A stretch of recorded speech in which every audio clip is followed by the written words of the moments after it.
Prarambh Dahal, let's begin with the main stories. Nepal embraces one of the most complex tax systems in the world. Ambiguous provisions further degrade investment atmosphere.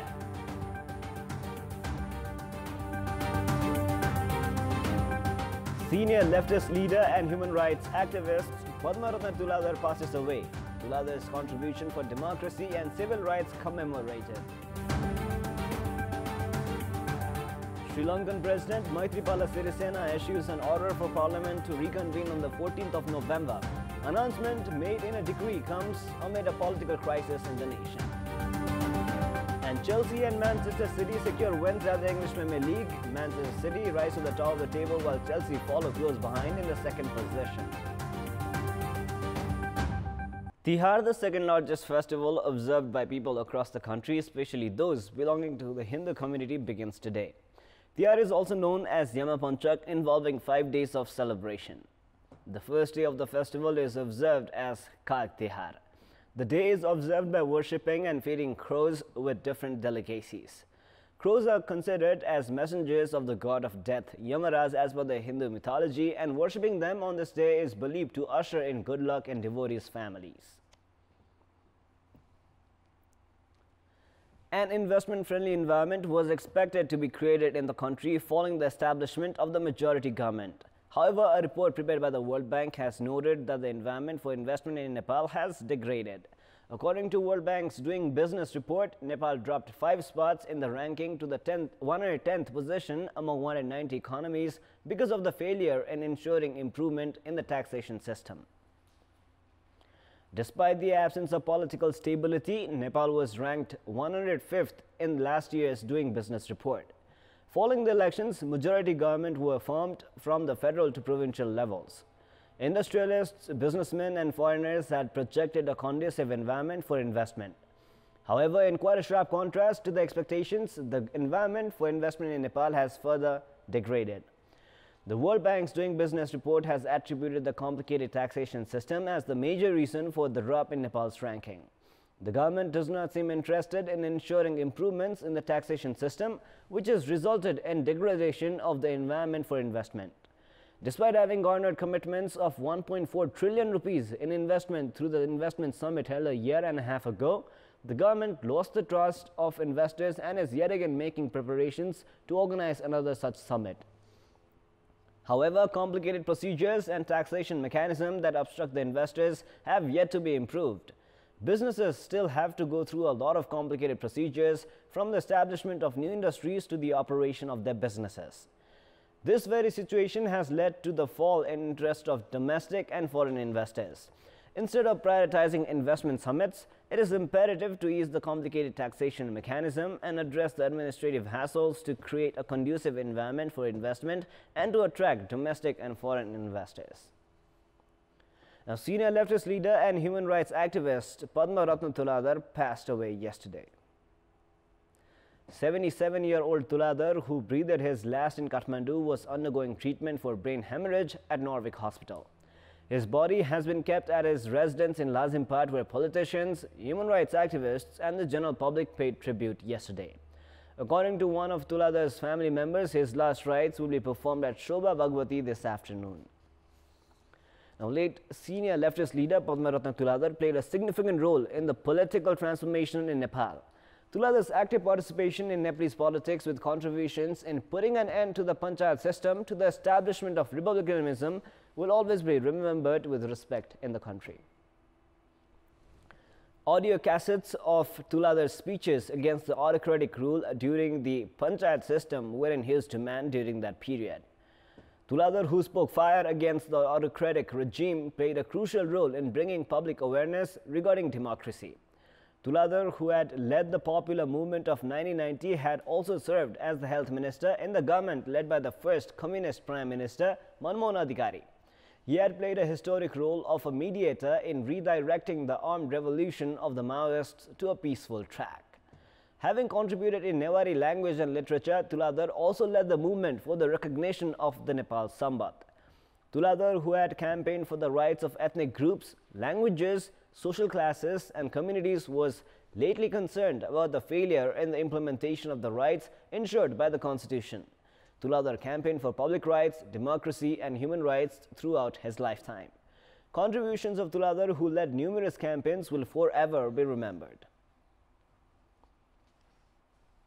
It is now time for a short break, but for more news, to stay with us.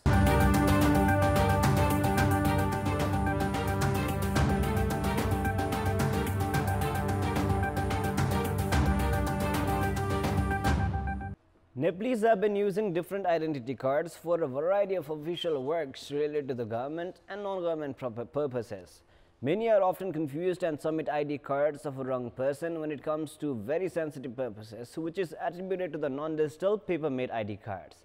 To do away with this scenario, the government has started printing digital national ID cards that include every essential detail of an individual, avoiding the need to use multiple ID cards for different occasions.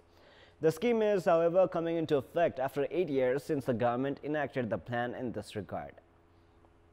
The officials of the National ID Card Personalization Center, which is located next to the Ministry of Home Affairs, are very busy these days. While a few are preparing details of the people, others are arranging the printed identity cards. Preparations are underway to distribute the national identity cards, which include all details of a citizen in one ID card. The machine being used by the National ID Card Personalization Center prints 500 ID cards in an hour. The Home Ministry has collected the details of 3,200 Singhdarbar officials and 50,000 public in Panchtar for the first phase of the printing of the ID cards. 800 identity cards of the officials have already been printed. These identity cards are to be distributed after rechecking the information included. This digital identity cards will put an end to the existing requirement of carrying several documents and will also ensure safe storage of necessary data for national security. The government plan to distribute the national identity cards to all the citizens within 2 years is still under doubts, as the required data is yet to be collected. The government should not delay in providing the national ID cards to all the citizens, as they are of immense value for both the public and the government. We've got more news coming up, but right now it's time for yet another short break.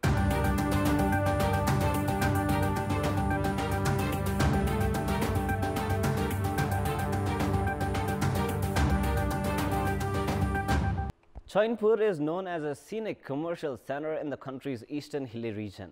The municipality that is located in Sankasava district is popular for different kinds of local handicraft products.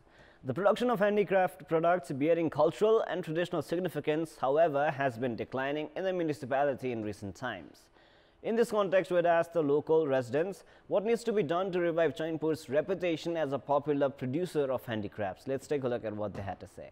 Public voice. सरकारकै ध्यान जान जरुरी छ उहाँहरुलाई व्यवसाय गराएर पुस्ता हस्तान्तरण गर्नु पर्यो व्यवसायिक रूपबाट पुस्ता हस्तान्तरण गर्नु पर्यो स्थानीय सरकार चाहिँ उसले चाहिँ गोलको एउटा सुविधा दिनु पर्यो धातुहरू काँडो ल्याउने त्यो उपलब्ध गराइदिनु पर्यो त्यो गर्यो भने अहिले पनि यहाँ बनाउने मान्छे कमी चाहिँ छैन मेसिनबाट चाहिँ गर्नु सकेको खण्डमा चाहिँ अलिकति पहिलाको स्थितिमा पुग्न सकिन्छ कि दाँजोमा घरेलु उद्योग कलासँग जोडिएको हुन्छ यो कलाका क्षेत्रमा पनि यो पेशामा संलग्न मानिसहरूले सिप हस्तान्तरण गर्दिए भनेदेखि सिप अरु पछिल्लो जेनेरेसनलाई पनि हस्तान्तरण गर्दै भने मलाई लाग्छ पहिलेकै अवस्थामा चैनपुरे करुवाले ख्याति कमाउँछ लगानी गर्न नसक्ने सिप कला भएकोहरूलाई उचित कर्जाको व्यवस्था गर्ने चाहिँ सरकारको जिम्मेवारीको कुरा हो त्यो व्यवसायमा लाग्ने सबै मानव थाकेको अवस्था छ वा गलेको अवस्था छ उहाँहरुलाई थाकेको मानसिकतालाई उच्च मनोबलबाट अगाडि बढाउनका लागि चैनपुर नगरले प्रयत्न गरेको छ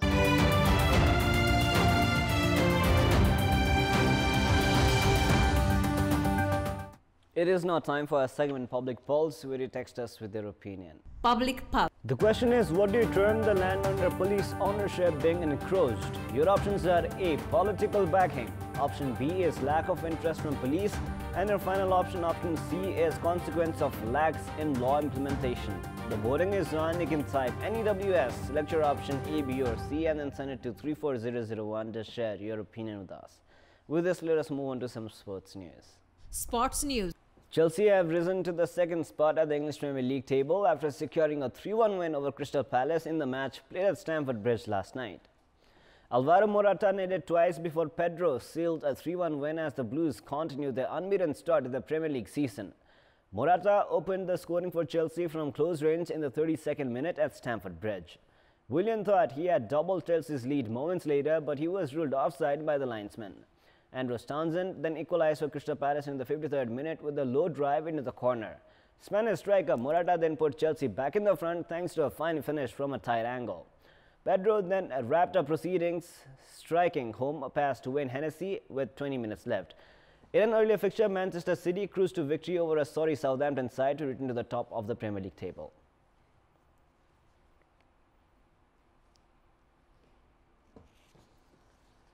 Pakistan defeated New Zealand by 47 runs in the third and final 2020 international in Dubai on Sunday to claim another clean sweep in the game's shortest format. Pakistan were lifted to 166 runs for the loss of 3 wickets by Babar Azam, who made a 58 ball 79 with 7 boundaries and 2 sixes, while 38-year-old Mohammad Hafiz hit a 34 ball 53 with 4 boundaries. His innings also included 2 sixes.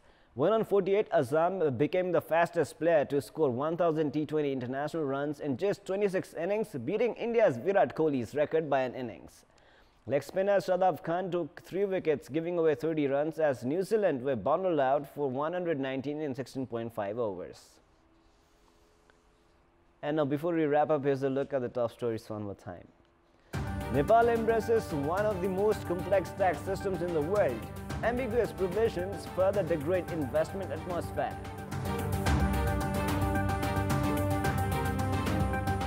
Senior leftist leader and human rights activist Padma Ratna Thuladar passes away. Thuladar's contribution for democracy and civil rights commemorated.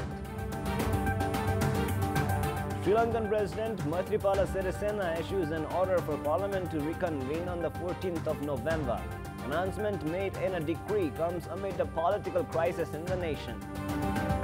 And Chelsea and Manchester City secure wins at the English Premier League. Manchester City rise to the top of the table while Chelsea follow close behind in the second position. That is all for the moment. Our next English bulletin will air at 11 a.m. Keep watching Kantipur Television SD for more news and entertainment. Thank you for watching. Have a great day ahead.